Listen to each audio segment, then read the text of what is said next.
It was a group of people 20 years ago who were doing this radical curiosity thing. Eventually that evolved into the practice of circling, but it wasn't even called circling and authentic relating back then. It was called soul to soul. And then at a certain point, the movement kind of picked up and migrated to Boulder. And we had a community center in Boulder for about 7 years that was called the Integral Center. And it kind of married Ken Wilber's work, integral theory, human development, transpersonal psychology, with this relational practice movement. And that's when I encountered it, and I went really deep with the practice really quickly, partly because at that time I had a lot of social anxiety, and I didn't know how to handle this, and I found that within maybe 2 to 3 months of just dabbling in this practice, that it really moved the needle for me in social anxiety. And I went, and within a year of deeply studying this topic, I was teaching it. And so, I started the first podcast on this. I had media training because I was a video producer. So I started a podcast and started interviewing all the leaders, and eventually went around the world and taught in Bali and Amsterdam and 20 other cities, and wrote a book and all of that. So, but in the process of writing the book, I started to really study, like, where did this come from? I went back to all of the old folks in Berkeley and San Francisco, and I was like, what were you guys doing back then? And what I realized is that they were really, most of the teachings do come from Gestalt psychology. The word Gestalt means wholeness. It starts with this premise that we are whole and complete exactly as we are, which is the opposite of mainstream psychology, which is you're broken and damaged, and you need to fix what's going on with you through an intervention, whether that's a drug or psychotherapy, right? So wholeness, what's happening is beautiful, and what's happening right now with you is to be celebrated no matter what it is. That's really the core of authentic relating, which comes from this German word Gestalt, which we translate as wholeness. And I found out in my research, they even used the term intersubjective meditation in Gestalt. And so, but we were doing it in a little bit of a radical way, which is like, that power distinction between a therapist and a client? Let's actually just demolish that. Let's get rid of that distinction, and let's do these practices as community members. So even the leaders and facilitators are in the practice and doing the practice themselves. It's also heavily influenced by nonviolent communication. This term, owning your experience, comes from nonviolent communication.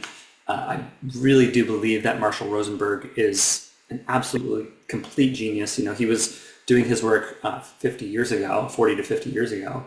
And yes. And this word nonviolence at that time when he started, I think it meant a lot in our culture, because what Gandhi did and what Martin Luther King did with nonviolence, the power that they wielded in the world to actually create equality and change societies with nonviolence was really fresh in our consciousness. I don't think this word actually means much to a lot of people in 2024 or 2025, where we are now. But we've really updated a lot of the teachings in nonviolent communication as well. So that's where these practices came from. I'm going to share my screen. I'm going to talk about welcome everything in our experience. And I think this is a really important distinction, because we're not welcoming the behavior of other people. Welcome everything can be applied in this kind of blanket way.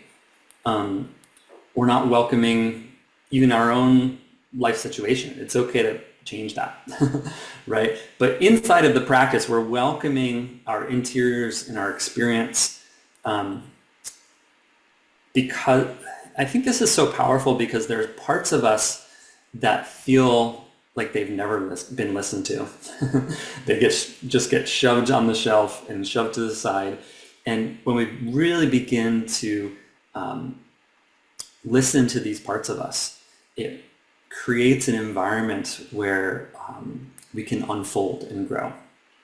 So welcome everything in our experience, noticing and checking our assumptions. And I said this interesting thing before, I don't know if you remember, we generate enough awareness and consciousness to be able to notice our assumptions. Because me, in myself, by myself, it's almost impossible for me to see my blind spots. Like, it's 99.99% likely that I will never be able to see my own blind spot without the power of community, without reflection. So these authentic relating and circling practices, it's a lot about creating enough safety and belonging and acceptance such that we can actually receive feedback from others. Because normally, when other people try to give me feedback and it's negative, my natural ego defenses get activated, rightly so, and be like, I'm not like that. I'm not a bad person, right? And we push the feedback away, because if we were to constantly accept all of the feedback that we receive from others and the universe, we would literally have our ego demolished and would not be functional. We would probably either be institutionalized or have extremely poor mental health. The ego actually needs to have a sense of self that is safe and stable. And so our ego defenses make sure that happen. But it also is not great for learning. If we want to learn and grow and improve our emotional intelligence and relational intelligence, we need to be able to receive feedback from others. So another big part of AR is we learn to articulate our experience, wants, and needs for ourselves. We don't know what we don't know until we actually take the time to look inside and go inside and articulate and specify what's happening for us. It stays unconscious to a large extent. So we also really practice revealing our experience with others, revealing more of what's happening for us in a known way. And we might do a practice on that later. And weaving shared reality is a really big part of what we're doing in authentic relating. So if you have a relationship with someone and you have between 60 and 80% shared reality with them, kind of changing over time, over the weeks of your relationship, that's an amazing relationship and synergy is possible. If you have between 40 and 60% shared reality, kind of going back and forth over time, that could be a rocky relationship.